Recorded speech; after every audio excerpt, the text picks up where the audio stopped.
Well, it's 2:30 in the morning and we are having to evacuate the boat.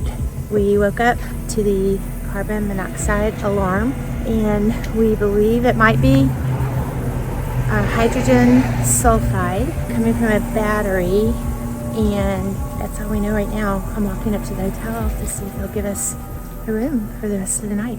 Hey y'all, welcome to the Sea All Life.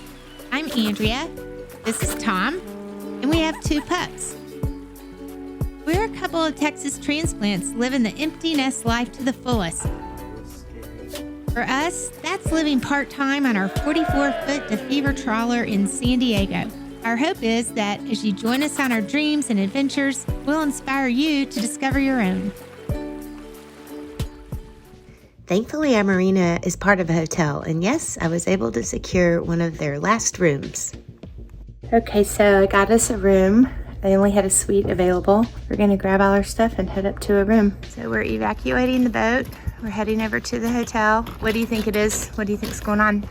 Either the battery charger or the batteries, or the battery charger overcharging the batteries is my first guess. Our boat tried to kill us tonight. I was gonna say that. I think this story is gonna require a sundowner for sure. What you making? These little pre-made cocktails. That they're Manhattans, they're margaritas, they're cosmopolitans on the rocks. I'll have a little of that white wine, a little Chardonnay in my flamingo glass, if you will.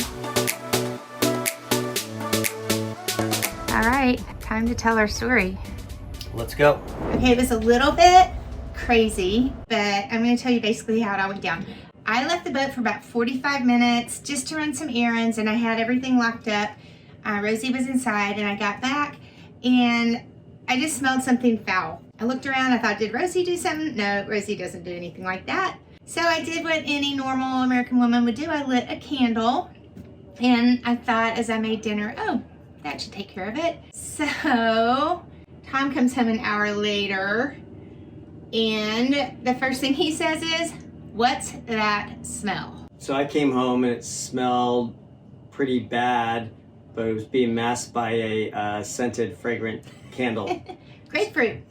Yeah, so it was a sticky smell with grapefruit flavor. So yeah, I just looked around engine room, and I thought it was holding tank. That's always my first thought, black water tank, and but I didn't, really smell anything down the engine room or near the holding tank. So I kind of just wrote it off that it was some stinky trash. So fast forward to the middle of the night. It was about 2 a.m. and we are awakened by our CO2 alarm. We were very abruptly awakened, and Tom says it's a CO2 alarm, and I jump up and I said, oh my gosh, we could have been killed. He said, no, it's not CO2 because it smells horrible and CO2 doesn't smell. So we grabbed our dog, we ran up here to the fly bridge, and we're just sort of in shock, staring at each other like, what on earth? It smells horrible. It is like our boat is filled with noxious gas. Like, it smelled dangerous. It smelled horrible. So it was the First Alert. Shout out to First Alert for saving our lives. Hashtag First Alert. And it was a smoke alarm, CO2 alarm. So it could have just been the smoke, the haze that was there that set off the alarm, not necessarily the CO2 detector. But it was bad. It was strong. Your eyes started like burning a little bit.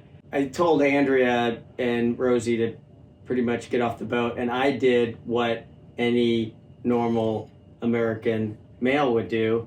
I went straight to the engine room. The foolproof method of t-shirt over the nose. I was scared. And I was like, come back out. Get back out here. And went down the engine room, hazy, smelled, throat started getting a little, you never told me scratchy, that. eyes were, but so I knew I needed to get off, but I knew it was the batteries right away. So next thing I did is I turned off the AC power. I went to the outside breaker. You did something else first that we would not recommend doing. Do you remember? You turned on the engine blowers? Is that what it was?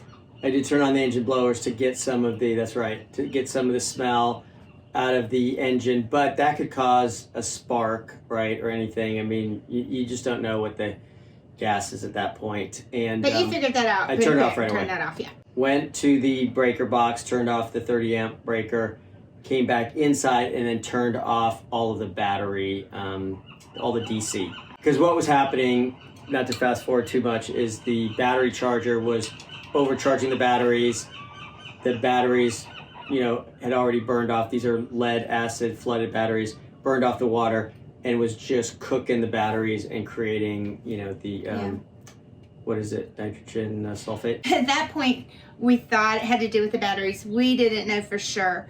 But one thing we did know right away was we could not continue to sleep on the boat. That's the video you saw of me heading up to the hotel. So I was thinking, okay, we need to get off the boat, but I want to know what's going on. Who should I call? Of course, I thought of Robert right the away. Fixer! It's 2 a.m. though. I'm thinking it's 50-50 that he answers the phone. But he didn't answer the phone. He texted me back and he said, everything okay? And then I said, I'm going to call you. I called him, told him what was going on. He probably said, I don't know if he said this immediately, but he said, hydrogen sulfate is what blew up the Hindenburg. That's what he said. That was like probably his 3rd sentence. So that was even more impetus to get off the boat quickly, which we were on the aft deck kind of moving that way. But I learned an important lesson in that moment too. The next time I come to my boat and smell something unrecognizable, my first solution will not be to light a candle. So of course, the hotel only had a $450 suite available. I thought that was sort of funny. they had 2 rooms left. They had 2 rooms left. They were both suites. suites. So we got ourselves a suite. Suite's a stretch, by the way. It was a stretch. It was a stretch. By the time we got over to the room, by now it's probably 3:30. I had the alarm set for 5:30. So neither of us even went back to sleep, but at least we had a place to get ready and shower and all that in the morning. I was heading out of town for several days, so Tom was going to be overseeing getting this thing inhabitable again. Of course, I called my mechanic and said, is there any way you can come over here? And he is like so awesome. Yes. He said, I will be there in 30 minutes. This was at around 8 o'clock the next morning, so I'll be there by 8:30.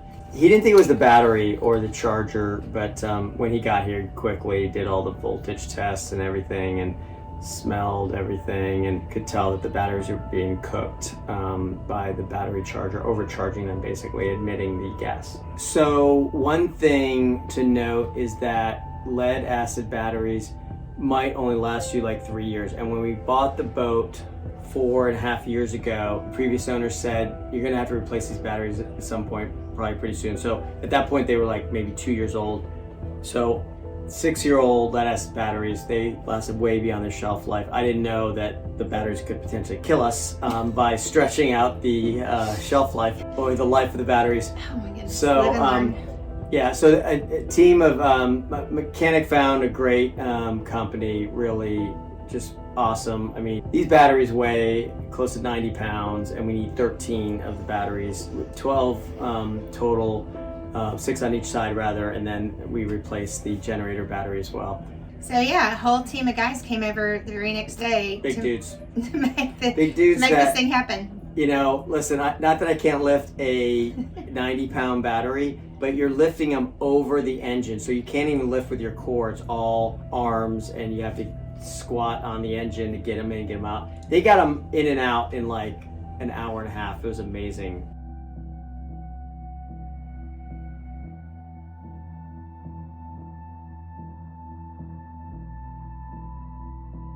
All right, Curtis, can you tell me what you're doing for me over here? Sweating. All of us are doing that. We're just removing the cores. That's part of the whole gig here. These will get recycled. There's a lot of valuable lead still in there. So these are going towards a good purpose in the end. And yeah, I'm doing the fun part of moving all that lead from your boat to our vehicle. Thank you. They're, I'm sure, in the midst of wiring up all the new AGMs. They are. Should give you a lot more lifespan than these tired, flooded lead acids. Yes. So yeah, I think we're about at the tail end of everything, it seems. You guys are the best. I really appreciate the hard work. Hey, we appreciate the work you provide, so thank you for that. All right, thanks, Curtis. They're beautiful. Next stop, that bad boy back there. we're gonna get a 100 amp inverter charger that is gonna be foolproof. I can monitor it from my phone, the charging, everything. So that's coming probably Tuesday. $700 trillion, billion, $1 million look like right there. A new set of AGM deep cycle batteries, 12 of them, 6 per side. So some of the lessons learned: when you smell something, don't light a candle, right? Don't light anything, right? It's the bottom line. You know, you should probably search and not dismiss that it's trash smell or septic smell necessarily, unless it smells like that. Because this was more, it smelled like somebody was burning beef stroganoff to me. That's exactly what the smell was. To me, it just smelled like a foul odor, but not overly foul. Like in the middle of the night, it was the foulest thing I've ever smelled in my life. But it just was an unidentifiable, somewhat foul odor. No beef stroganoff for me. Another lesson learned: you can never have too many First Alert carbon monoxide or smoke detectors. We have 2. I'm going to add 1 to the engine room. Actually, I'm going to add 2. 1 to the engine room and 1 to the front berth. Can I mention something? Yes.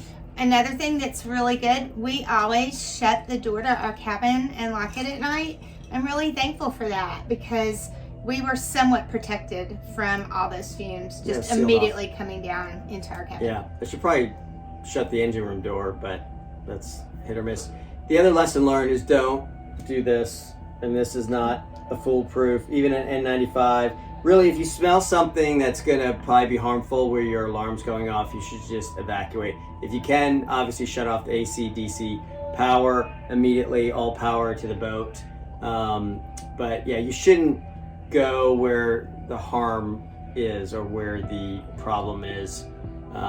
So that was not smart. But I mean, that every instinct says I gotta find out what's going on, right? So you wanna go, and it's always, you know, typically in the engine room. One other thing we did, besides replace 13 batteries with AGM batteries, which are sealed batteries. Look it up, the acronym for AGM, but they're all sealed, maintenance free, obviously, and they last a lot longer. They hold a charge a lot longer, but we needed a new battery charger, or we felt better buying a new battery charger. It was kind of iffy if we needed a new one, but this battery charger is specifically it's really for all batteries, AGM, lithium, it would do anything. It's just a better battery charger, and it basically shuts off when the batteries don't need to be charged, where the other one, it still seemed to be putting a charge on it. Yeah, this one just turns off altogether. That one should have probably turned off as well. The batteries were around close to $350 a piece, and my mechanic got us a discount on those. He passed along his discount to us, which is so awesome, by the way. Love our mechanic. The battery charger, we were going back and forth with that, but that was about $500. So we spent somewhere around labor. $6,000. Yeah, which labor was not a lot. These guys, again, it was 2 hours of labor, crazy, and then a little bit for the battery charger. Totally not fun to spend $6,000 or more. But I would say this, again, I'm not that old. I can lift stuff. I try to work out, but you do work out all the time. But it would have taken me and a buddy, let's say Robert, I don't want to say all day, but a half a day. These guys have it down to a science. Hour and a half, 2 hours to replace 13 batteries. Not spill a drop of water. You know, they put it in boxes, you know, getting the lead acid batteries out. It was just you're in thing of beauty. You're in Robert's body. We would have been in traction, chiropractor bills, you know, who knows. We would have been walking like a 90-year-old hunchback. So it was worth, basically, we paid, I think, $250 in labor, maybe $200 in labor. That was well worth it. Hopefully this is the last drama we have on Sea Y'all for a while. Yeah, I'd rather never again wake up to some alarm telling us that a noxious gas is filling our boat. And these things only happen at 2 or 4 in the morning. Of course. Yeah, they never happen at 3 p.m. Remember, if you want to check out more behind the scenes, join us on Instagram and Facebook. We thank you, as always, for joining the journey. We'll see y'all soon.